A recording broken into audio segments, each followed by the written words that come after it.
Buenas tardes. En primer lugar, pues agradecer y daros la bienvenida a esta 19ª Semana Cultural. Desde el Ayuntamiento de Puerto Serrano, como bien sabe Juan Jesús, pues decidimos de iniciar con ganas en nuestra legislatura una nueva Semana Cultural, dado que entendíamos que habían determinados aspectos de la cultura de nuestro municipio que se estaban dando un poco de lado, que no se le daba quizá la importancia que deberían tener desde nuestro punto de vista. Entonces nosotros lo que consideramos es que una Semana Cultural, el Ayuntamiento de Puerto Serrano o los ayuntamientos en general, entendemos que deben ser las herramientas o poner a disposición de los vecinos, de los bolicheros y la bolichera en este caso, las herramientas necesarias para que la cultura de nuestro municipio, que en definitiva la cultura es, digamos, nuestra forma de vivir, en este caso en Puerto Serrano, digamos que la cultura es nuestra propia identidad. Nosotros entendemos que Puerto Serrano, los bolicheros y las bolicheras, somos gente con una riqueza cultural importantísima. En estos años, pues los que llevamos nosotros de gobierno, hemos tratado que dentro de esta Semana Cultural dedicarle alguna jornada, lo que son conferencias, para que conozcamos lo que son nuestros principios, nuestras raíces como pueblo, ¿no? Aquí el año pasado estuvo con nosotros, nos acompañó José María, estuvo Paco Giles, intentando pues desenterrar un poco, descubrir todo lo que han sido pues aquellas civilizaciones, primeras civilizaciones que desde el principio de la historia pues se han venido asentando aquí en nuestro municipio. Quiero destacar fundamentalmente el esfuerzo y sobre todo la objetividad y el sacrificio que está haciendo Juan Jesús con respecto a lo que es la historia de nuestro municipio. Yo creo que hace un trabajo exhaustivo, hace un trabajo con peso científico, y yo creo que es importante para nuestro municipio que esas raíces o que esa cultura de la que nosotros prácticamente provenimos se mantenga ahí con ese el ascua, ¿no? Como se suele decir aquí, ¿no? Hablando bolichero, bolichera, que el ascua esté siempre ahí ardiendo y que permanezca viva, ¿no? Por lo tanto, nosotros cada vez más valoramos las aportaciones desde un punto de vista objetivo de Juan Jesús, con el trabajo desinteresado por su parte. Nosotros agradecemos enormemente que los bolicheros y las bolicheras, como él, digamos, manifiesten ese interés profundo por mantener nuestra cultura. Dicho lo cual, a nosotros como administración lo que nos queda es manifestarle y mostrarle todo nuestro apoyo y poner a su disposición todo aquello que esté a nuestro alcance para que avance en ese descubrimiento o redescubrimiento de nuestra historia, porque sí que es verdad que muchas veces nos llegan comentarios que en la calle pues sabemos si son comentarios fundados o infundados, tienen más peso, menos peso, y él se está encargando de buscar documentos, algunos incluso lo ha encontrado prácticamente ya en Cuba, a punto de tirarse a la basura. Esos documentos habrían desaparecido para los restos, y sin embargo él ha sido capaz, por su preocupación, de recuperarlo. Yo no me quiero extender más, porque aquí lo que trata es de que él nos descubra una parte más de nuestro municipio, y no sin antes me gustaría entregar un diploma, porque ayer la persona a la que se le va a hacer entrega por circunstancias personales estuvo, pero se tuvo que ir, y me gustaría hacerle la entrega a don Juan Castro Nieto en agradecimiento por su participación activa en la romería en honor a nuestra patrona Santa María Magdalena y como parte importante de nuestra cultura. Entonces yo le quiero entregar el diploma, que ya digo que por sus circunstancias personales ayer tuvo que abandonar la sala, y hoy pues posiblemente ya también me ha dicho que en un ratillo pues nos tenga que dejar. Entonces a mí me gustaría entregarle este diploma en reconocimiento a su trabajo, ¿vale? Entonces, Juan.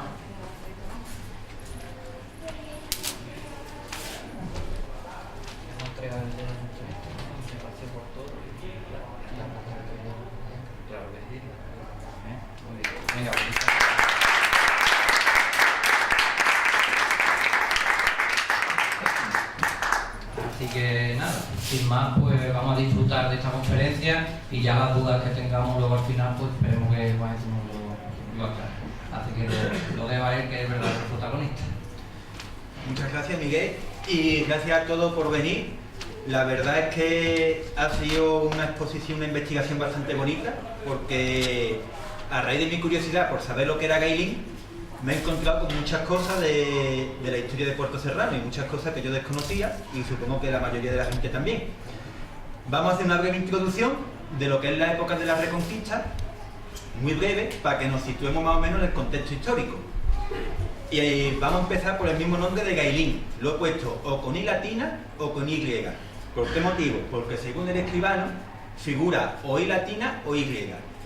Gailín, según nuestro compañero Miguel Ángel Borrego Soto, doctor de Historia Medieval y Arabista de Jerez, miembro de la Academia Andaluza de la Historia, porque José María, que está aquí, puede proceder de la raíz árabe Gail, que significa torrentera o valle con corrientes de agua. Vamos a ver en la exposición, estuve un poco deprisa, porque la verdad es que es bastante profunda, la importancia del agua en toda la que es la historia, desde los primeros siglos, desde ya el siglo XV hasta el siglo XIX, la importancia del agua, incluso en la misma conformación del casco urbano de Puerto Serrano. Así que lo dejamos ahí como Gail, torrentera o valle con corrientes de agua. En la Reconquista, entre los siglos XIII y XV, Gailín pertenecía, como bien sabéis, a Morón de la Frontera. El 22 de julio de 1240 se convierte en zona limítrofe con el reino nazarí. Fernando III realiza los pactos con los musulmanes. Eran unos pactos bastante suaves, diríamos, para evitar las sofocaciones. Esto incluso fue antes de la caída de Sevilla, de 1248, y en el que se les prometía que se les iban a respetar sus costumbres y sus posesiones a cambio de que pagaran un tributo y se sometieran a la corona de Castilla. Pero todo esto cambió con Alfonso X el Sabio. Alfonso X el Sabio lo primero que hizo fue quitarle al infante don Enrique, al que se le había entregado en calidad de señorío en 1248 la zona de Gailín, la zona de Morón, le quitó este señorío que le había hecho y se lo entregó al Consejo de Sevilla en diciembre de 1253. Ahí tenéis la fecha, el 8 de diciembre de 1253. Manteniendo en teoría los pactos con la población mudéjar, que eran los musulmanes que vivían en la zona cristiana. Pero Alfonso X, durante su reinado, tensó la situación. Empezó a someter y a aplicar importantes condiciones a los musulmanes, y hasta el punto de que en 1254 se firmó un acuerdo entre el alcalde del rey de Sevilla, Gonzalo Vicente, porque eran los que dependía Morón entonces del Consejo de Sevilla, y el alcalde de Moros de Morón, Aben Cabá, debiendo todos los moros, como se llamaba entonces, vender las posesiones y entregar las tierras de labor al rey, trasladándose a Silibar. Está cerca de Montellano, no sabemos dónde está. Incluso cuando hicieron esto y entraron en Silibar, la situación empezó a tensarse todavía más, y en 1264 estalla la gran rebelión mudéjar, que es sofocada contra pronóstico, porque los mudéjares en esta guerra consiguieron conquistar todos los castillos de la zona, a excepción de Marguera. Lo que es la fortaleza de Cote fue seriamente dañada, por ejemplo, tuvo que ser reconstruida luego, y después de la rebelión de 1264 se decreta la expulsión de todos los musulmanes de la zona. Vamos, que los musulmanes de la zona era irse a Sahara de la Sierra, entre otras cosas, pero bueno. Ante los problemas que hubo para defender el territorio, porque el Consejo de Sevilla pedía continuamente dinero a Alfonso X y a los reyes, Sancho IV entregó Morón y Cote a la Orden de Alcántara. Era la menor de las órdenes militares que había, el 8 de noviembre de 1285, para garantizar la defensa de la zona. Y en 1378, Enrique II enajenará Morón y Cote como parte de un plan que tenía para invadir Granada. En 1378 tenía preparado un ejército para invadir lo que era el reino nazarí, que debía entrar con 3 columnas. Y Morón, la zona de Morón, Cote y Gailín debería ser la base del ejército que tenía él, que lo dirigiría él mismo, la columna suya. Lo que ocurrió es que el recrudecimiento de la guerra de Navarra hizo desistir de este proyecto y desplazarse hacia el norte. Esto es más o menos para que veáis una brevísima introducción histórica. En 1385, el nuevo rey Juan I entrega de nuevo Morón y Cote a la Orden de Alcántara, a raíz de la existencia del maestre que había en la época, y en 26 de junio de 1402 es cuando comienzan las actas capitulares de Morón, que son los documentos que hemos consultado, entre otras cosas, para hacer esta investigación. recibimos noticias de las razias islámicas que había en la zona. De hecho, entre 1402 y 1424 hubo hasta 20 razias, y Gailín era la zona de entrada de los musulmanes de Sahara. Aquí ya tenemos la primera referencia a lo que es un acto acaecido en nuestro término municipal. Ahí lo he puesto en rojo. El domingo 21 de diciembre de 1404 se produjo la entrada de moros desde Sahara, a pie y a caballo. Hay que citar que estas razias, por lo general, eran asaltos que se hacían por un número pequeño de personas, entre 10 y 12, y consistía en secuestrar, por ejemplo, si era gente pudiente, secuestrarlo, como le pasó al alcalde de Cote, Diego Martínez de Ori, que lo secuestraron y pedían rescate a cambio. O si no, si era un pastor o era un cazador, era matarlo, y si era un pastor, robarle el ganado, como fue este caso.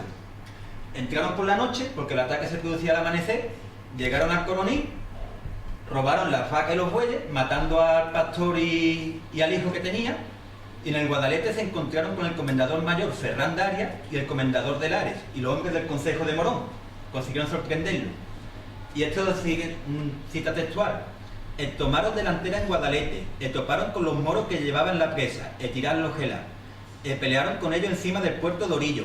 Esto vamos a ver ahora más o menos el puerto de Orillo por dónde quedaba. Y mataron hasta 80 o 90 moros. Mataron ahí a Pedro González, a Ajeme, es barbero. La Ajeme era barbero, barbero de la Edad Media era un cirujano, vamos. Vecino de Morón, siguieron a otros. Te dicen que en el enfrentamiento del puerto de Orillo mataron a 80 o 90 moros, y solamente un cristiano. Es una cifra totalmente exagerada, como se solía hacer en esta época. Y esto está en el Archivo Municipal Morón de la Frontera hasta capitular el libro primero.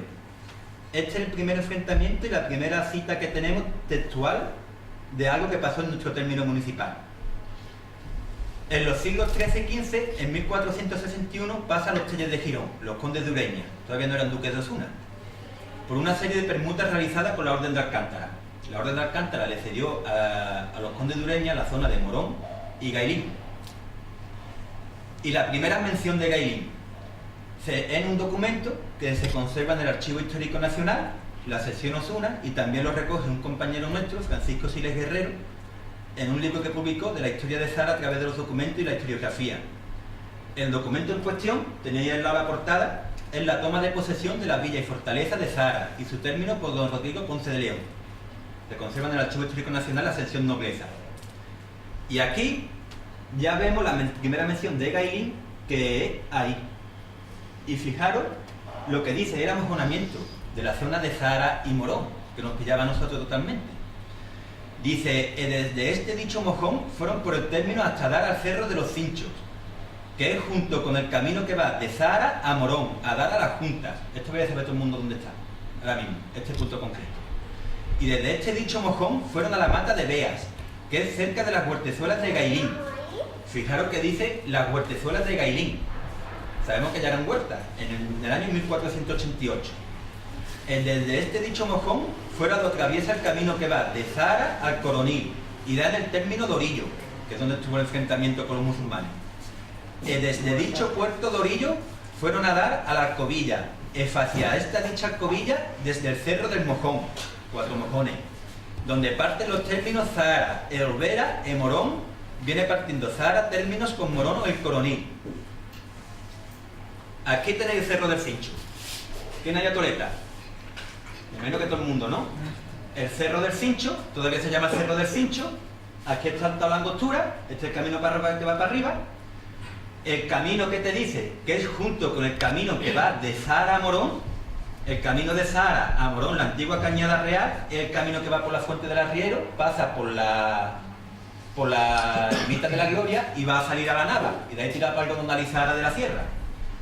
Y a Morón, que el camino que va de Sahara a Morón a dar a las juntas. Las juntas de los ríos las tenéis a 200 metros de aquí. Entonces, aquí tenéis localizado perfectamente el sitio. De aquí pasaban a lo que se llama la Mata de Beas, que según la tesis doctoral de Luis Iglesias García, otro compañero, puede ser la Mota. De hecho, la dehesa de la Mota y la dehesa de Gailín van lindando.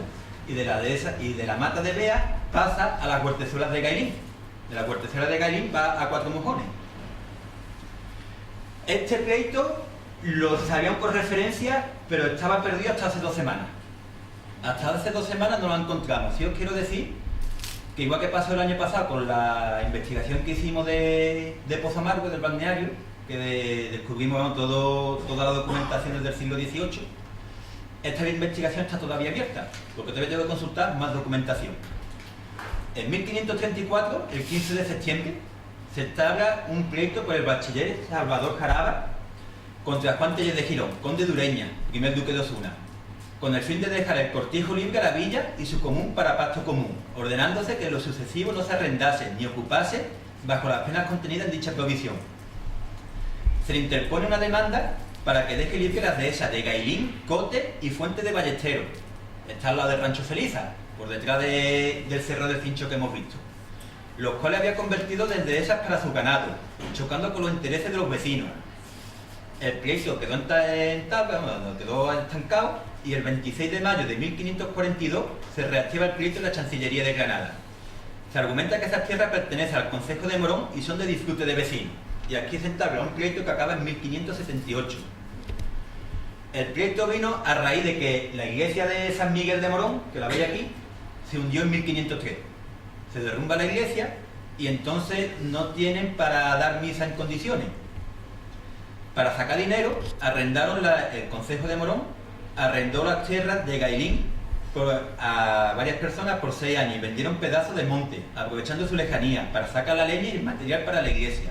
Esto es lo que argumentó el conde de Ureña. Él estaba aquí antes y a raíz de tener que sacar dinero para hacer la iglesia, fue cuando empezaron a vender aquí terreno y a arrendarlo. El 20 de enero de 1548 se ordena arrendar de nuevo el cortijo de Gailín. Os digo, veis que en unos sitios está con Y, en otro está con I mayúscula, con I latina. Y los documentos que veis al lado son, por ejemplo, la orden de arriendo del cortijo de 1548. El 6 de marzo de 1552, la Chancillería de Granada ordena al conde de Ureña dejar libres las tierras de Gailín a la villa, sus moradores y vecinos para pasto común, bajo multa de 2000 castellanos. Pierde el pleito el conde de Ureña, duque de Osuna, en primera instancia, y se le ordena que el terreno debe de dejarse libre para disfrute de los vecinos de Morón. Aquí tenéis al primer duque de Osuna, Juan Tellez de Girón, apodado Santo. El conde alegó que él disfrutaba de los pastos de aquí de la zona de Gailín desde tiempo inmemorial, por pertenecer a la Orden de Alcántara, con la cual su familia había hecho la permuta que hemos visto de 1468, creo, y por tanto la había tenido y poseído pacíficamente a raíz de la permuta realizada con esta orden por su familia. Repartía las tierras y cobraba el importe de lo que proveía el monte a las personas que lo solicitaran. O sea, él trataba esto como un señorío. Las tierras eran suyas, que quisiera sacar algún aprovechamiento de las tierras de la zona de Gailín, debía de pagarle a él. En el pleito, Morón argumentó que el concejo había concedido tierra a los vecinos para que plantaran viñas y olivares, también desde hacía tiempo, por lo que vemos que ya empezó a cultivarse la tierra por esta zona. En 1573, el 26 de agosto, se dicta una real provisión ejecutoria por la sala de las 1500 doblas del Supremo Consejo de Castilla, como ya había sido una apelación, por la que reafirma la sentencia que condena al duque de Osuna a dejar libre las tierras y evitar que cayeran en un mayorazgo. En esta época también Felipe II estaba ya intentando restar poder a lo que era la nobleza castellana, un hecho que ya venía aconteciendo desde la revuelta de los comuneros que tuvo su padre. El 29 de julio de 1574, por la Real Cédula de Felipe II, lo tenía aquí firmado, se aparta al primer duque de Osuna, Pedro Tellez de Girón, este era hijo del anterior, por el pleito seguido en las dehesas de Gailín y La Mota. Ya se aparta definitivamente por sentencia real y ya no se puede seguir apelando más. Este hombre era el hijo del anterior. En 1575 se ordena repartir las tierras de las dehesas de Gailín y La Mota entre los vecinos de común. ¿Ves? Aquí lo veis, dehesas de Gailín y La Mota. El documento, aquí lo escriben con I latina. Se ordena un nuevo reparto entre los vecinos, aparte de las tierras que ya se habían vendido. Pero el duque de Osuna, a pesar de la sentencia real, seguía dando guerra y se dicta una nueva real ejecutoria. En esta ocasión, Juan Pérez, síndico de la villa, contra el duque de Osuna por haber quebrantado la anterior ejecutoria firmada por el rey. Las tierras del cortijo que se hubieran dado o vendido deberían volver al estado dictado por la anterior ejecutoria de 1574.